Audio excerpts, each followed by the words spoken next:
Good afternoon. Thank you, media, for being here and everyone that showed up to this release of the report. My name is Saraí Martinez. I am the organizer with Safe Agriculture, Safe Schools. Many of our members are here today to this release of the UCLA, University of California, Los Angeles report, Governance on the Ground, Evaluating the Role of County Agriculture Commissioners in Reducing Toxic Pesticide Exposure. It was released this morning at midnight, and I wanted to start by thanking some of the people that we have here, our members and some elected officials. I know we have David Kong, which is a trustee for the Greenfield Unified School District. We have our presenters too, we'll have an introduction before that. And also we have California Nurses Association, the Monterey Bay Labor Council, Center for Farmworker Families, California Teacher Associations. Am I forgetting anyone else? Yes, and then Yaneli Martinez, which is Mayor Pro Tem for the City of Greenfield. Again, everyone will have a proper introduction once they turn to speak. So the first speaker that we have this morning is Dr. Ann Lopez. She is the Executive Director of the Center for Farmworker Families, whose mission is to promote awareness about the difficult life circumstances of binational farmworker families while inspiring them in improvement in binational family life both in the United States and in Mexico. Early this month, Assembly Member Mark Stone named Dr. Lopez the 29th District Woman of the Year. So with that, I'll let Dr. Ann Lopez to come and speak.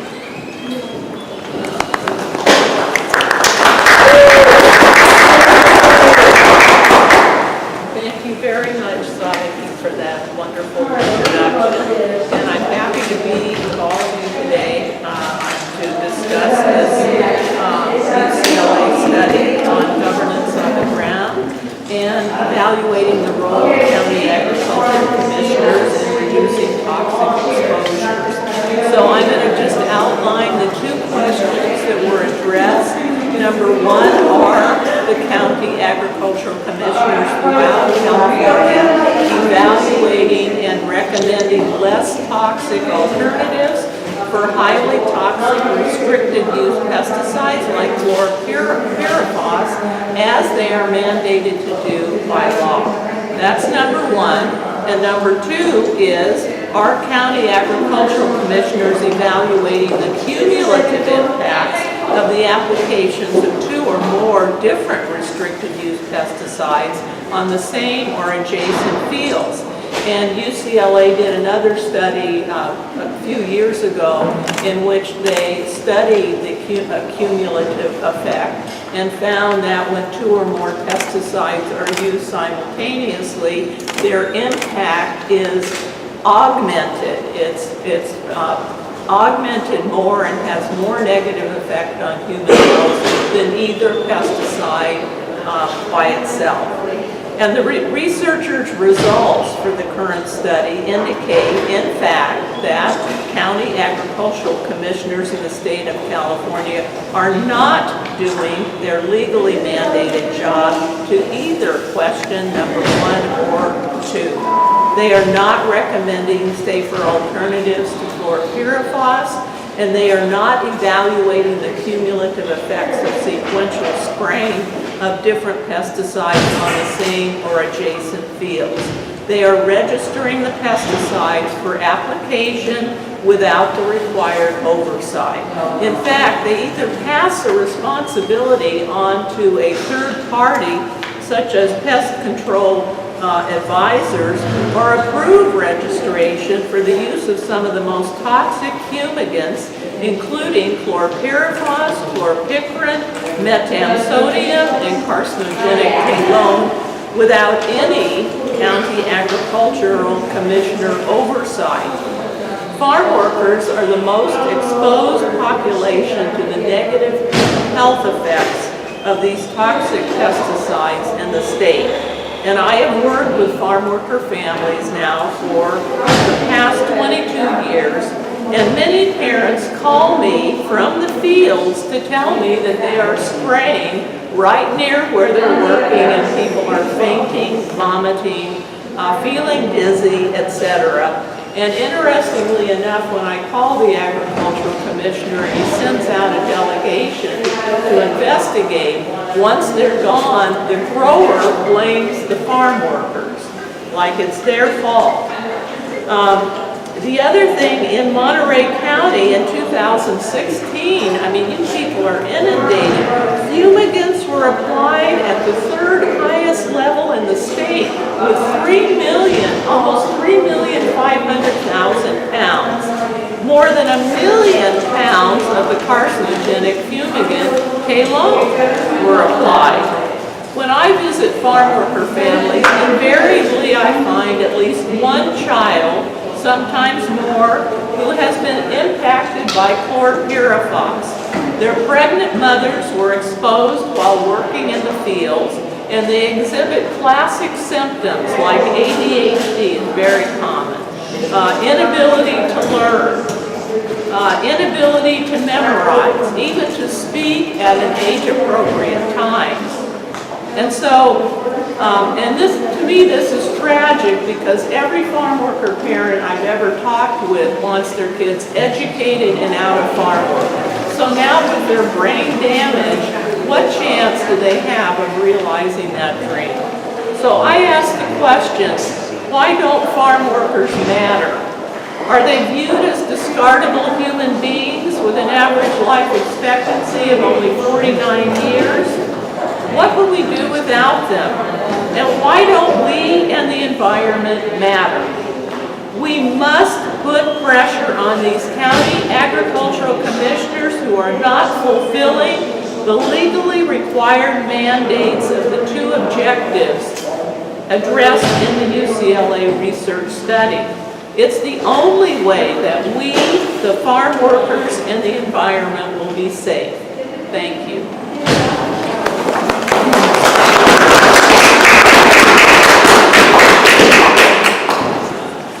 Thank you, Dr. And our next speaker is Oscar Ramos. He's a second grade teacher at Sherman Elementary, who has been also president of the Salinas Elementary Teachers Council, winner of the California Teachers Association Cesar Chavez Si Se Puede Human Rights Award, and a star on a award-winning documentary, East of Salinas. So, please.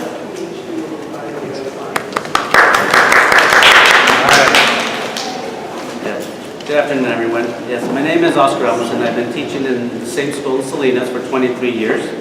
I am the Salinas Elementary Teacher Council's union president. I am the Central Coast CTA's human rights representative. And I am here today to express a simple concern. Our county ag commissioners are not doing their jobs. Part of the job is to protect our children and communities from harmful pesticides, and they are failing in a big way. It's time for them to side with the people being affected and stop giving in to the big ag companies. The UCLA report tells us Commissioner Gonzalez and Commissioner Hidalgo and many other county ag commissioners everywhere are not protecting us to the full extent of the law. State law requires that government approval of pesticide registration and use must involve evaluation of safer alternatives to the pesticide in question.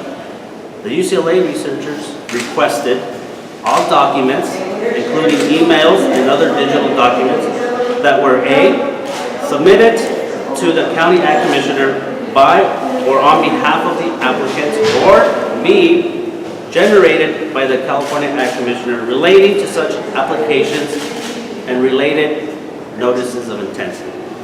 After collecting and reviewing this material for all of 2017, the researchers found the California ag commissioners improperly delegate the responsibility to identify and evaluate potential alternatives to third parties, such as pest control advisors, without county agriculture commissioners' oversight, and no public records of the oversight and the evaluation have been created.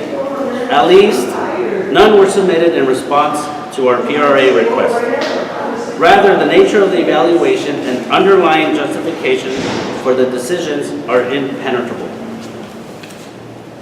So I am a second grade teacher. When my second graders are confronted with a situation that might cause harm, what do? They look to avoid the situation.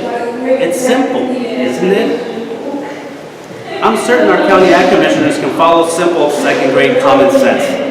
If you carry the scissors pointing outward, you can hurt somebody. Easy solution, you carry the scissors pointing inward under your palm. If you keep your wet coat and shoes on when you come into the classroom or a house, you could get water on the floor and people could slip and fall. An alternative, take your shoes and coat off before you enter the room. How can it be that the people we pay to protect us from highly hazardous pesticides like brain-harming chlorpyrifos don't do this? They don't evaluate alternatives. Well, it's the law, and we are calling them out. They better start. Does anyone have a medical doctor or nurse who tells them, don't worry about mixing or combining medications? Since they all do something good for you, mixing chemicals, it's all good, it's fine, don't worry about it. That would be insane, and someone is bound to get seriously ill. Well, that's just what the ag commissioners are doing when it comes to combined and multiple pesticide applications. They are not evaluating the potential for cumulative effects when soil fumigants are applied together or near each other. The researchers examined written county ag commissioner policy and guidance regarding cumulative exposure and documents submitted to or generated by the county ag commissioners in the course of issuing permits for picarin, telone, and metasodium applications. They also conducted a limited set of interviews of county ag commissioner personnel and pest control advisors. What did they find? No evidence of cumulative exposure evaluation by county ag commissioner personnel. There are no records memorializing discussions with applicants or the representatives regarding potential concerns about cumulative exposures. From our analysis of the documents provided in response to the PRA request, when multiple fumigants are applied to the same or adjacent fields, no special mitigation measures are imposed. The ag commissioners, including Monterey and Santa Cruz County ag commissioners, provided no evidence that they did their jobs. Well, it's the law, and we're calling them out. They better start. I live in Monterey County, where we have a new ag commissioner who took office after the UCLA researchers finished their sampling in 2017. Our hope is that the new ag commissioner will follow the law, of course. Our hope is that this study will prompt Commissioner Gonzalez to do the right thing. Safe Ag, Safe Schools has been asking him to address the issue of chlorpyrifos threats for more than a year. For more than a year now, especially in Greenfield. But so far we've received only no's for answers. One of our requests was to require growers to demonstrate that they have tried a safer alternative to chlorpyrifos before Commissioner Gonzalez would consider approving an application permit. Now, after the Trump administration has appealed the federal court order to ban chlorpyrifos in the United States, it would be a really good time to begin a very reasonable policy. We want to use brain-harming pesticide? Try something safer first. Ladies and gentlemen, Commissioner Gonzalez and Commissioner Hidalgo, it's second grade simple, really, and it's the law. Thank you.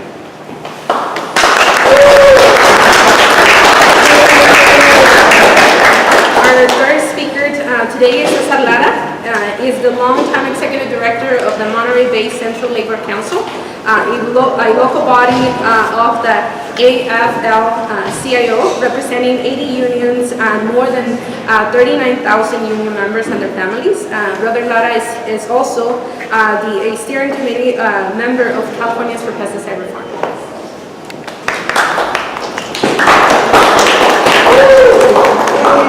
Good afternoon, everybody. Cesar Lara with the Monterey Bay Central Labor Council, and this issue is very important to us. So as an organization that represents labor unions and working families across Monterey and Santa Cruz County, this is a priority. As we look at this, we have many unions that are affected by it. We have the United Farm Workers, we have the Teamsters Local 890, and we have USCW Local 5. Those are the three unions statewide that represent farm workers in California. We also have California Nurses Association that provide healthcare services to all of our members along with the other unions there, and we represent teachers and classified staff that work at local schools. And we are sick and tired of being sick and tired. We've been requesting action, and everybody tends to point their fingers. It's either at the ag commissioner level, they're saying that we're waiting for direction from the state, and the state says that's in the jurisdiction of the county ag commissioners, and we need action. Pesticide drift is a community health issue that affects workers and children beyond the fields as well. Our community health is a Labor Council priority. We need to have safe air, safe water, and safe food, not just for Monterey County residents, but we feed the world. We have more crops than most states combined have. We are the salad bowl of the country. The ag commissioners need to do their job. That's what it boils down to. They need to evaluate the availability of safe alternatives and possibly the increased threats from combining chemicals, because that's part of the fear that we're facing as a community. You know, when you go and see a doctor, you're told be very careful about what drugs you mix. We do that with pesticides. We do that affects our kids, affects our community, affects our workers that work in the fields, and we cannot stand for that. No worker should be exposed to multiple pesticides while working. Exposing workers to health risks should not be tolerated. We need ag commissioners to follow the law. We need ag commissioners to follow the law and look up for and stand up for our community. We need better protections from the use of toxic pesticides in our community. So once again, we're sick and tired of being sick and tired. We've asked at multiple levels, and now we need action. And we're here to demand that action, and we want the news to get out there that this community has been a victim of pesticide exposures around schools. Farm workers have been exposed by it. Agriculture stands up and says that they don't take anything from the communities. They don't take subsidies from the federal government or anything. They're self-contained. We're looking at poison in the water. We look at poison in the fields. We look poison in the air, affecting our students, affecting our future. We cannot stand for that. We can't stand that for the workers and our community that we live in. Thank you. Thank you. Next speaker this afternoon is Yaneli Martinez. She's the Mayor Pro Tem of Greenfield City, and whose many honors include the Best Elected Official of the Year by the California Public Library Advocates. So,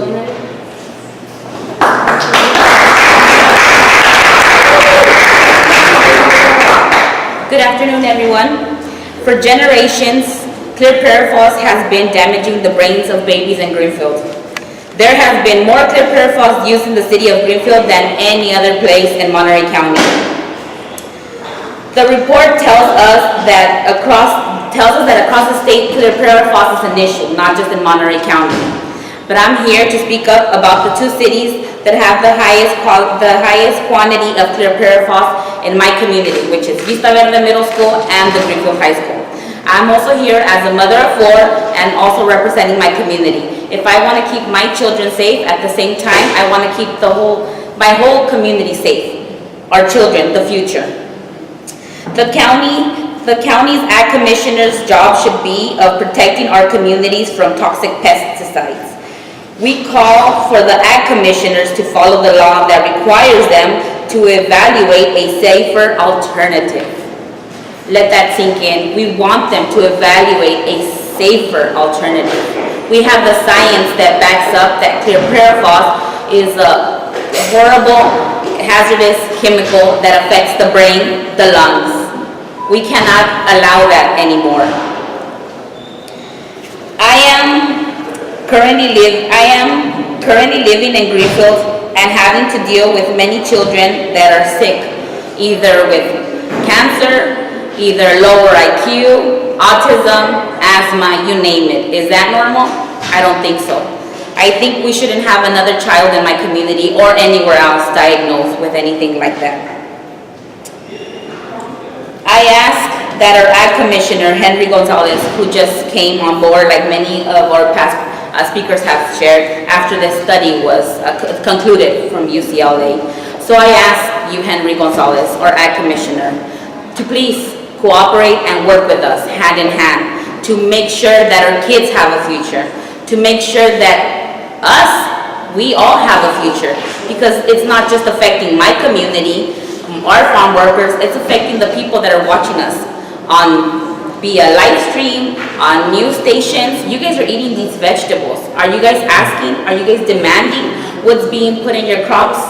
So I ask you to take a stand with us and the group of people behind me to demand to our Ag Commissioner and the rest of the Ag Commissioners in the state of California to ban chlorpyrifos and to offer those safer alternatives.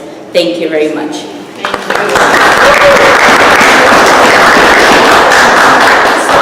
Our last speaker is Molly McCarthy. She is a CNA with California's Nurses Association. Some of the members are here. Again, pesticides are a health issue. And this, again, the report concerning this, so I'm going to have her.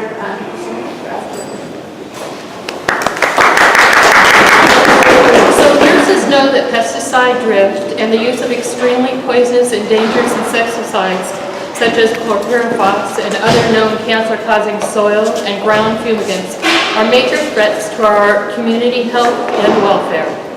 In the Cornell Labor Institute study, in collaboration with my union, the California Nurses Association and the National Nurses United, the World Health Organization estimated that every year some 40,000 people die from pesticides and a further 3 to 4 million are severely poisoned.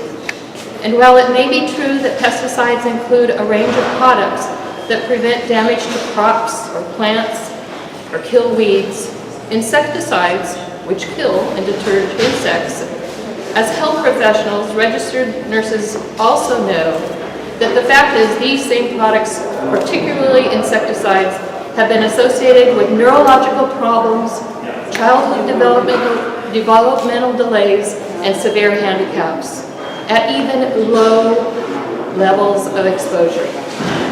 They spray right by our schools. We build the schools in the fields and then we grow into the school zones. They've been spraying without notification to our teachers as long as I've been here. Here in our own rural and highly populated and growing communities of Monterey and Santa Cruz County, we are surrounded by agricultural fields and are therefore undeniably in the path of the use of these pesticides and insecticides. The reality of pesticide drift near our schools, neighborhoods, and hospitals was one of the major factors behind California's passage of buffer zones in 2018. Yet, despite the fact that activists in our state passed one of the strongest protections against pesticide drift, the fact remains that those who are in charge of upholding these buffer zones and who are responsible for restricting the use of specific pesticides and getting necessary warnings to our public, these non-elected agricultural commissioners are not doing what they are supposed to do to protect our families, our neighbors, and the most vulnerable, such as children, elderly, and our farm workers. As registered nurses, we stand with our neighbors in demanding that these commissioners follow California law by actually evaluating the dangerous and cumulative health effects of these pesticides and fumigants, and for issuing permits to growers to apply restricted insecticides such as chlorpyrifos. Thank you.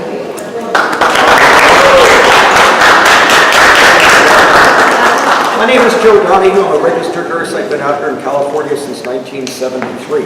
Florence Nightingale said it. It's in the Hippocratic Oath. Do no harm. Let's start now in the Salinas Valley. Let's spread that message to the world.